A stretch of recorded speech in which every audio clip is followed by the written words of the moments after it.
আসসালামু আলাইকুম। আমার দর্শক বন্ধুদের আজ আমি আরেকটি রেসিপি দেখাবো। রেসিপিটি হলো চুলায় আমি পিৎজা বানিয়ে দেখাবো।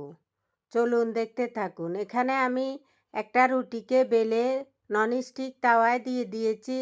কাঁটা চামচ দিয়ে আমি ফুটা করে দিয়েছি, ভিতরে যেন না ফাঁপে।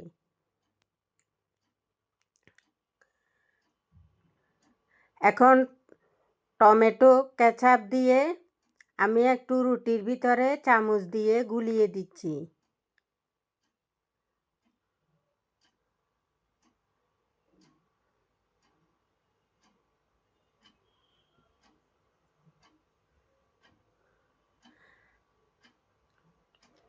আমি আগের থেকে মুরগির মাংস, ক্যাপসিকাম, গাজর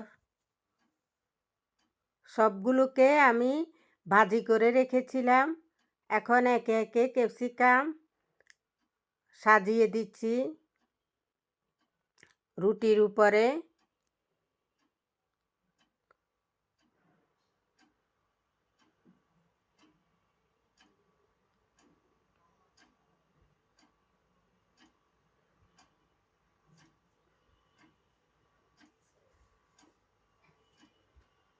গাজর দিয়ে সাজিয়ে দিচ্ছি।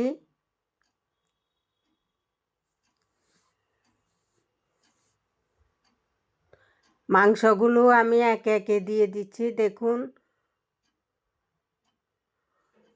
আমার দর্শক বন্ধুরা, আপনারা আমার ভিডিও দেখবেন, ভিডিও দেখে এইভাবে পিৎজা বানিয়ে খাবেন। খুবই দুর্দান্ত স্বাদের একটা রেসিপি। বিকালবেলায় এই শীতের ভিতরে এই রকম একটা পিৎজা খেলে আর কিছু লাগে না।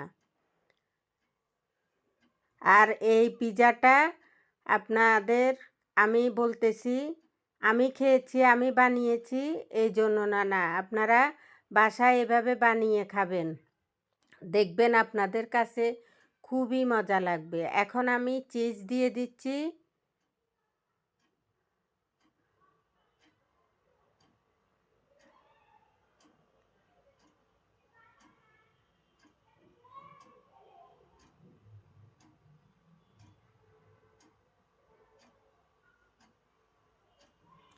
ঢাকনা দিয়ে দিলাম।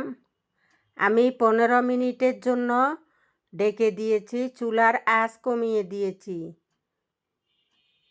15 মিনিট পরে আবার ফিরে এসেছি। এখন আবার একটু চিজ দিব।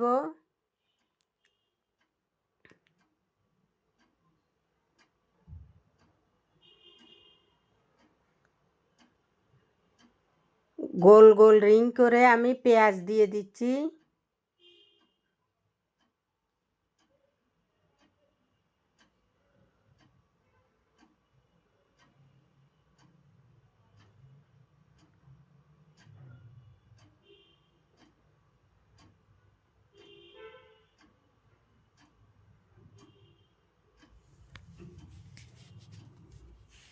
আবার ঢাকনা দিয়ে দিলাম 5 মিনিটের জন্য।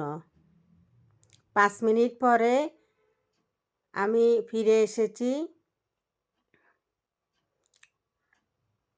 পিৎজা প্রায় হয়ে গিয়েছে। এখন টমেটো কেচাপ দিয়ে আমি উপরে দিয়ে দিলাম মজা হওয়ার জন্য। কিছুক্ষণ পরে আমি প্লেটে সাজিয়ে নিয়েছি। দেখুন কি সুন্দর পিৎজা হয়েছে, মসমসে নিচে দিয়ে।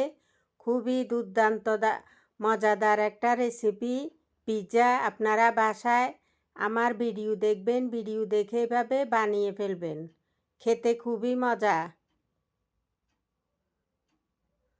এখন আমি পিৎজা কাটার দিয়ে পিস পিস করে কেটে নিচ্ছি খাওয়ার জন্য। আমরা খেয়েছি বাসায়, খুবই মজা হয়েছে।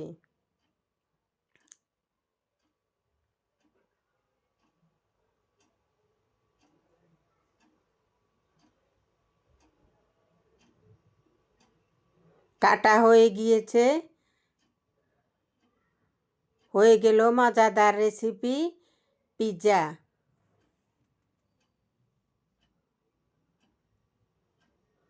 আজ আর না, আগামীকাল অন্য কোনো রেসিপি নিয়ে হাজির হব। ধন্যবাদ।